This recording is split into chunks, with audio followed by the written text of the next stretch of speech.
तो वहीं कांग्रेस विधायक गीता भुक्कल से भी हमारे सहयोगी ने रवि चंदेल ने खास बातचीत की है, आपको सुनाते हैं।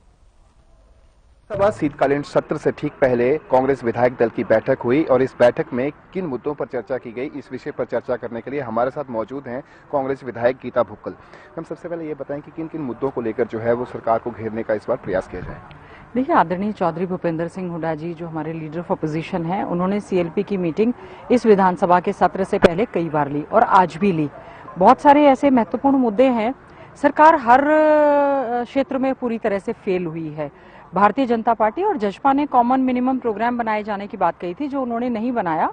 मैं समझती हूँ हर वर्ग आज सरकार से परेशान है, इसलिए हमने ये तय किया है, खास तौर से बेरोजगार युवाओं के साथ जो भद्दा मजाक किया जा रहा है, बार बार जो है पेपर लीक हो रहे हैं, एचपीएससी और एसएससी में कितने बड़े घोटाले हो रहे हैं, पर्ची खर्ची और अटैची बिल्कुल एचपीएससी के दफ्तर में ही पाई जा रही है। उसके बावजूद जो है किसानों के साथ क्या हुआ, इतने देशद्रोह के मुकदमे बने और इतने 700 किसानों की शहादत हो गई और इन्होंने कहा कि कानून तो चाहे कुछ हो जाए वापस नहीं हुए। देश के प्रधानमंत्री ने क्षमा याचना करते हुए वो कानून वापस भी लिए। तो हम चाहते हैं कि सभी किसानों को जो है शहीदी का दर्जा भी दिया जाए, उनको रोजगार दिया जाए और ऑबिचुरी में उनको शामिल भी किया जाए। इसके साथ साथ में लॉ एंड ऑर्डर की स्थिति जो है बद से बदतर होती जा रही है। रोज रोज चोरी की, डकैती की, लूटपाट जो है, मर्डर केसेस जो हैं वो बढ़ते जा रहे हैं। महिलाओं के प्रति बढ़ता हुआ बहुत बड़ा एक अपराध है, होता जा रहा है लगातार। और हमारा किसान है, युवा है, गरीब है, दलित है, व्यापारी हैं, हर वर्ग परेशान है। किसान डीएपी की खाद को लेकर परेशान है, फिर यूरिया को लेकर परेशान है। लाइनों में उनको लगना पड़ा। पहली बार हुई यूरिया और डीएपी की जो है वो लूट हुई और केसेस दर्ज हुए। तो मैं समझती हूँ पानी और एक बहुत बड़ा महत्वपूर्ण विषय है कि बारिश की वजह से, ओलावृष्टि की वजह से जो फसल खराब हुई उसकी स्पेशल गिरदावरी नहीं हो पाई और वाटर लॉगिंग की वजह से ना पिछली फसल बोई ना अगली फसल जो है इस समय बोई जा रही है। ये एक बहुत बड़ा विषय है और गाँव में, ग्रामीण अंचल में विशेष तौर से आज हमारे जो नंबरदार हैं वो लामबंद है। एक नोटिफाई करके कर दिया है कि नए नंबरदार और सरबराह जो है उनकी नियुक्ति नहीं होगी।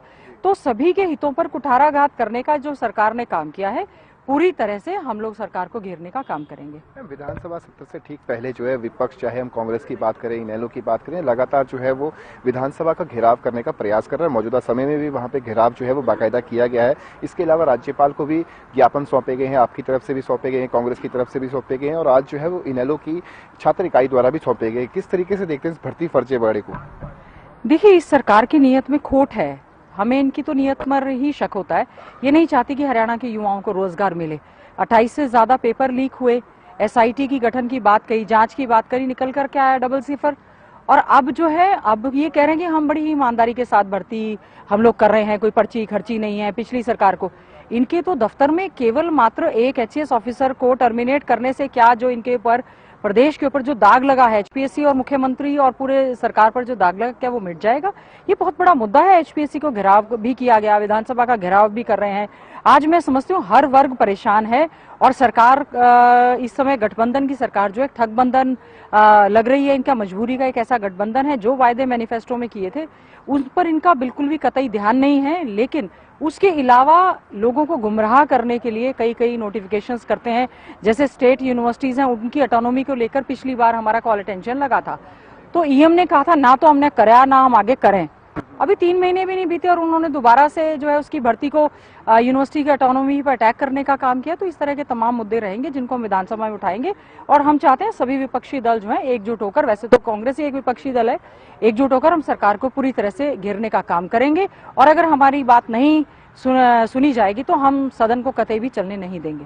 तो वही एक माना जाए कि आज का जो विधानसभा सत्र होने वाला है काफी हंगामेदार होने वाला है। और साथ ही साथ एक सवाल आपसे मैं पूछूंगा कि जिस तरीके से लगातार विपक्ष जो है वो सिटिंग जज और साथ ही साथ सीबीआई की इंक्वायरी की मांग कर रहा है, उसको लेकर किस तरीके से अगली रणनीति तैयार की जाए? देखिए, विपक्ष ने पूरी रणनीति तैयार की है। रणनीति अब सरकार को करनी है कि किस तरह से बचाव किया जाए, किस प्रकार से प्रदेश के हितों को बचाया जाए, किस प्रकार से बेरोजगार युवाओं को बचाया जाए, किस प्रकार से घोटाले और घपले जिनकी आपने एसआईटी खुद बनाकर आज तक उनकी रिपोर्ट नहीं दी है, किस प्रकार से आपने कहा था ऑक्सीजन की वजह से एक भी डेथ नहीं हुई, इस पर कमेटी बनाए जाने की बात थी। कई मुद्दों पर प्रिविलेज कमेटी को आपने आज तक किसी का नतीजा तो निकल कर आया नहीं है। तो मैं समझती हूँ सरकार के बीच में और मंत्रियों के बीच में कोई कोऑर्डिनेशन नहीं है। केवल और केवल ये तो प्रचार तंत्र और नामकरण और दूसरी तरह की अपने हिडन एजेंडा को लागू करने में लगे हुए हैं। हम लोग पूरी तरह तरह से विधानसभा में अपनी मांगों को मजबूती से उठाएंगे और सरकार से मनवाने का प्रयास करेंगे। बहुत बहुत शुक्रिया मैम। तो ये थी हमारे साथ कांग्रेस की विधायक गीता बुक्कल, जिन्होंने कहा कि विधानसभा का सत्र काफी हंगामेदार रहने वाला है। यदि गठबंधन की सरकार हमारी मांगे नहीं मानती है, जिस तरीके से एचपीएससी भर्ती फर्जीवाड़ा जो है वो मुख्य रूप से इस समय मुख्य बिंदु बना हुआ है, जिसको लेकर विपक्ष जो है वो लगातार सरकार पर हमलावर बना रहेगा, तो इसका जो है बाकायदा बायकॉट भी किया जा सकता है। चंडीगढ़ से हर खबर हरियाणा के लिए रवि चंदेल के साथ कैमरामैन किशन। चलिए फतेहाबाद का रुख करेंगे। बड़ी खबर आ रही है फतेहाबाद